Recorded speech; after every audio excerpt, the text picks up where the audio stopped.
क्या आपने कभी एक ऐसे योद्धा की कहानी सुनी है जिसने एक राक्षसी को मारा बिना उसकी ओर देखे? यह कहानी है पर्सियस की, ज्यूस का पुत्र, एक महान योद्धा जिसने सांपों वाले बालों वाली मेडूसा को हराया। लेकिन ये सिर्फ एक युद्ध की कहानी नहीं, यह एक ऐसा सफर है जो हमें सिखाता है कि हिम्मत और समझदारी से हम असंभव को भी संभव बना सकते हैं। पर्सियस एक सामान्य मानव नहीं था, वह देवता ज्यूस और राजकुमारी दानाए का पुत्र था। वह सेरिफॉस द्वीप पर राजा पॉलीडेक्टिस के पास पला बढ़ा, लेकिन राजा की नजर उसकी माँ पर थी और पर्सियस उसके रास्ते में था। एक दिन राजा ने पर्सियस को एक असंभव कार्य सौंपा, मेडूसा का सिर लाकर दो।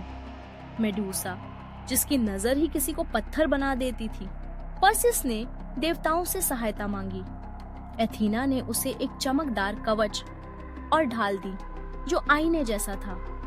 हर्मीस ने दिए पंखों वाले सैंडल, एक तेज तलवार और अदृश्यता की टोपी, और जल अप्सराओं से मिली एक जादुई थैली जिसमें वह सिर सुरक्षित रख सके।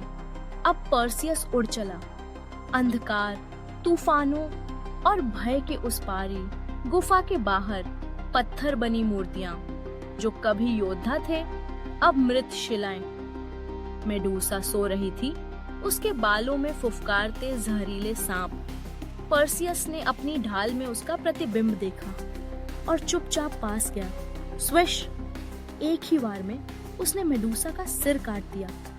उसके रक्त से जन्मे पेगासस, पंखों वाला घोड़ा और क्राइसाउर, एक स्वर्ण योद्धा। लेकिन बाकी गॉर्गन्स जाग गए। पर्सियस ने अदृश्यता की टोपी पहनी और वहां से उड़कर निकल गया। वापसी में पर्सियस को दिखी एक लड़की, चट्टान से बंधी। वह थी एंड्रोमेडा, एक राजकुमारी जिसे यह एक समुद्री राक्षस के लिए बलि दी जा रही थी। पर्सियस ने मेडूसा का सिर निकाला और राक्षस को पत्थर बना दिया। राजकुमारी की जान बची और बाद में वह उसकी पत्नी बनी। पर्सियस लौटा, राजा ने उसका मजाक उड़ाया, लेकिन पर्सियस ने मेडूसा का सिर निकाला और राजा व केस